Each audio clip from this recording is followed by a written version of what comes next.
માત્ર સાંભળવાથી જ નહીં હો. ડૉક્ટર પાસે જાઓ અને દવા લઈ આવો.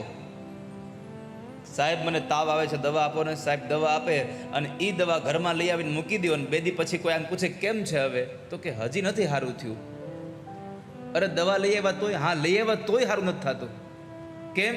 દવા લઈ આવ્યા છે, પીધી નથી. ઘરમાં લઈ આવવાથી દવાથી કંઈ આપણો રોગ જાય નહીં. આ સંસારમાં કથા છે, એ કથા માત્ર સાંભળી લેવાથી તમારો રોગ નહીં જાય. એ કથાને સાંભળ્યા પછી તમારે પરેજી રાખવી પડશે. શરદી થઈ હોય ને ડૉક્ટર પાસે દવા લઈ આવો અને ડૉક્ટરે કીધું હોય કે ઠંડુ ખાતા નહીં, છાશ પીતા નહીં, અને તોય આપણે ઘરે આવીને બરફવાળું પાણી પીએ તો પછી દવા અસર કરે નહીં. એમ આ સંસારમાં કથા સાંભળો, પણ કથાને સાંભળ્યા પછી જો કથા જીવનમાં ઉતરે નહીં, પથાપથ્યનું ધ્યાન ન રહે, તો તમને દવા અસર ન કરે. નકર બરાબર માત્રામાં દવા લેતા હોય, બરાબર સમયે દવા લેતા હો છો, પણ જો તમે તમારી જે જાળવવાની જે રીતો છે એ રીતને ન રાખો તો દવા અસર ન કરે.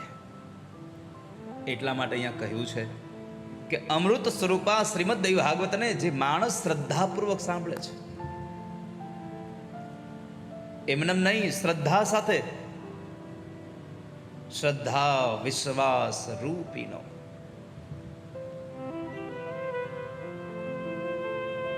એક શ્રદ્ધા છે કે વિશ્વાસ છે. માં જગદંબા શ્રદ્ધા છે, ભગવાન શિવ એ વિશ્વાસ છે.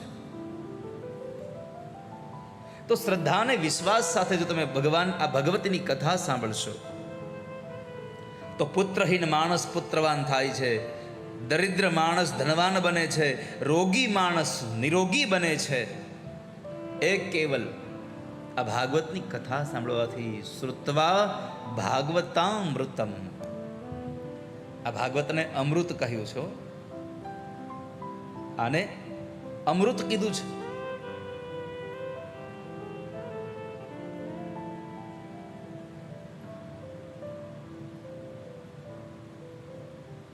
શુકમુખાદમૃત. શુકજીના મોઢામાંથી નીકળેલું જે અમૃત સ્વરૂપ છે, એવું આ દેવી ભાગવત માણસ શ્રદ્ધા સાથે સાંભળે, વિશ્વાસ સાથે સાંભળે અને જીવનમાં જો એનું અનુકરણ કરે, એનું આચરણ કરે તો એને ફળ પ્રાપ્તિ થાય છે. શ્રીમદ ભાગવતનું રસપાન. ભાગવતનું રસપાન તમે ભાવથી કરજો. જે માણસ ભાગવતની કથાનું રસપાન ભાવથી કરી અને એ જીવનમાં ઉતારે છે, કે ભાગવતની કથામાં આવો એક માર્ગ બતાવ્યો કે દેવી ભાગવતની કથાનું, દેવી ભાગવતના આ ગ્રંથને ઘરમાં મૂકવાથી પણ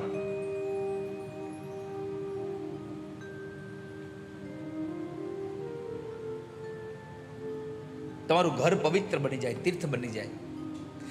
શિવપુરાણમાં એમ કહ્યું છે કે જે માણસ ઓમ નમઃ શિવાય માત્ર નામ લે, એ માણસનું મોઢું મોઢું નથી રહેતું, એનું મુખ તીર્થ બની જાય છે.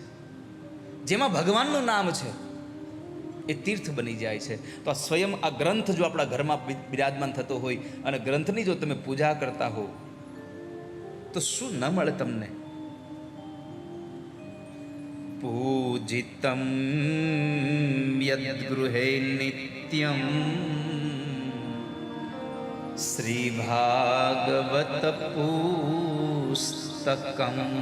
એના ઘરમાં દેવી ભાગવત ગ્રંથની પૂજા થઈ રહી છે. પૂજિતમ યદ્ગૃહે નિત્યમ.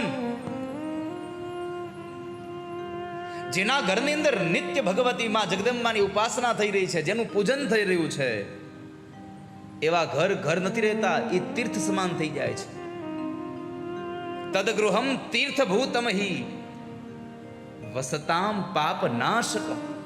જે માણસના ઘરની અંદર, જે પરિવારમાં દેવી ભાગવતનો ગ્રંથ બિરાજમાન હોય અને રોજ એને જો અબિલ ગુલાલની પૂજા કરવામાં આવે, એને એક પુષ્પ દેવામાં આવે અને એના ધૂપબત્તી કરવામાં આવે તો એ ઘરના જેટલા પણ પાપ છે એ પાપને બાળવાનું સામર્થ્ય દેવી ભાગવત ગ્રંથમાં પડ્યું છે.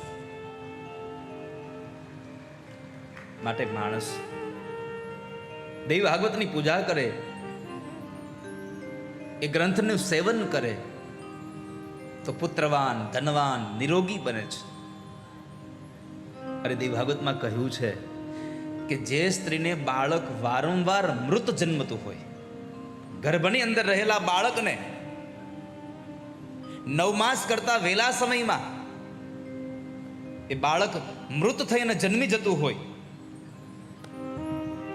જેને આપણી ભાષામાં ગર્ભપાત કહીએ છીએ, વારંવાર જે સ્ત્રીને ગર્ભપાત થતો હોય, એવી સ્ત્રીઓ જો દેવી ભાગવતનું એ અનુષ્ઠાન કરે તો લખ્યું છે વંધ્યાવા કાક વંધ્યાવા મૃતવત્સાચયાંગમના. જો લખ્યું વંધ્યાવા કાક વંધ્યાવા મૃતવત્સાચયાંગમના. વંધ્યા સ્ત્રી, એક સંતાન વાળી સ્ત્રી, અથવા તો જે સ્ત્રીને સંતાન થાય અને મૃત્યુ પામે, જે સંતાન થાય અને મૃત્યુ પામે, એવી કોઈ પણ સ્ત્રી દેવી ભાગવતનું અનુષ્ઠાન કરે, માં જગદંબાની પાસે બેસી અને એના ગુણાનું વાદને ગાય,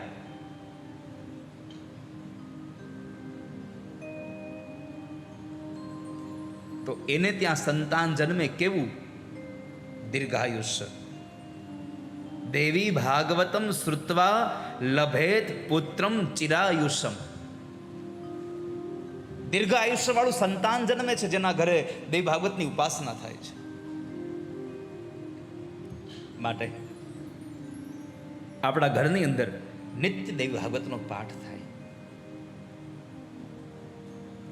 અને આ દેવી ભાગવત ક્યારે સાંભળવી? તો ભગવાન વ્યાસે લખ્યું અષ્ટમ્યામ વા ચતુર્દશ્યામ નવમ્યામ ભક્તિ સંયુત. આ સંસારમાં અષ્ટમીના દિવસે, નવમીના દિવસે, ચતુર્દશી એટલે કે 14ના દિવસે, આ તિથિઓની અંદર જે શ્રદ્ધાપૂર્વક માં જગદંબાનું આ દેવી ભાગવત સાંભળે છે એ પરમ સિદ્ધિને પ્રાપ્ત કરે છે.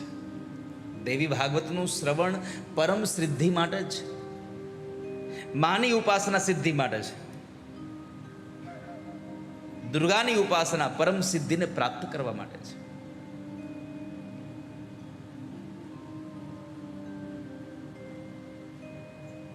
તો આ દેવી ભાગવતનું શ્રવણ કરે કોઈ, આ શ્રીમદ દેવી ભાગવતનું પઠન કરે કોઈ,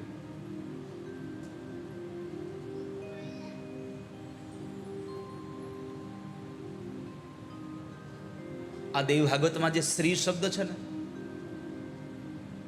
એની વ્યુત્પત્તિ બતાવી. શ્રયતીતિ શ્રી ક્વેપ દીર્ઘ, એટલે કે શ્રયતી શ્રી શબ્દ જે બને દીર્ઘ શ્રી થાય, રસવઈ નહીં, દીર્ઘ. તો જે શ્રી છે એ લક્ષ્મી બની જાય.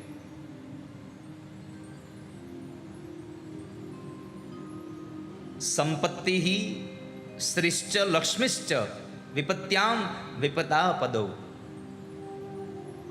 અમરકોશમાં બહુ બધા અર્થો આપ્યા છે ને, એમાંનો એક સંપત્તિ શ્રીશ્ચ લક્ષ્મીશ્ચ વિપત્યામ વિપદા પદૌ. દેવી ભાગવતમાં જે શ્રીમદ દેવી ભાગવત લખીએ છીએ ને, હા જો આ રહ્યું અહીંયા શ્રીમદ દેવી ભાગવત લખ્યું છે, એમાં સ્ત્રી છે ને, એ શ્રી દેવી ભાગવતમાં જો વાપરવામાં આવે તો એ સાક્ષાત લક્ષ્મીનો શ્રી છે. શ્રી એટલે વિદ્યા સરસ્વતી, શ્રી એટલે વિપત્તિ હરનારી મહાકાલી. એટલે આમ જુઓ તો શ્રીને 3 અર્થમાં, મહાકાલી, મહાલક્ષ્મી અને મહાસરસ્વતી, આ ત્રણેય રૂપની અંદર આ સ્ત્રીનો અહીંયા ભાવ વ્યક્ત કર્યો છે. પછી કહ્યું દેવયતી પ્રવૃત્તિ નિવૃત્તિ ઉપદેશેન યથાધિકારમ. જેની અંદર પ્રવૃત્તિ પણ છે અને નિવૃત્તિ પણ છે એ સ્ત્રી છે. જેમાં ત્રણેય લોકોને ઉત્પન્ન કરવાની શક્તિ છે એ સ્ત્રી છે, એ દેવી છે. દેવસ્ય પત્ની, દેવી, જે દેવતાઓની પત્ની છે એ દેવી છે. જે જગદંબા રૂપી આત્મશક્તિ છે એ દેવી છે. આ બ્રહ્માંડની અધિપતિ જે માં છે એ દેવી છે, અને જે સાક્ષાત દુર્ગા છે એ દેવી છે. એટલે શ્રીમદ દેવી ભાગવત ભગવત ભગવત્યા વા ઇદમ ઇતિ ભાગવતમ. તો દેવ્યા મહાત્મ્ય આવેદકમ ભાગવતમ, જેમાં ભગવતીના મહાત્મ્ય ગુણગાન ગાથા ગાયેલી છે, જેમાં સાક્ષાત દેવી વિચરણ કરે છે, એ દેવી ભાગવત મહાપુરાણ. હવે દેવી ભાગવત મહાપુરાણ, પુરાણ એટલે કે જે છે એનું એ જ તમને કહેવામાં આવે. પેલાનું જે કથાઓ છે એની એ જ તમને કહેવામાં આવે, એને દેવી ભાગ, એને પુરાણ કહ્યું છે. પુરાણ એટલે કે પુરા ભવમ પુરાણમ. આપણી ભાષામાં, હિન્દી ભાષામાં જો પુરાના હૈ વો પુરાણ હૈ.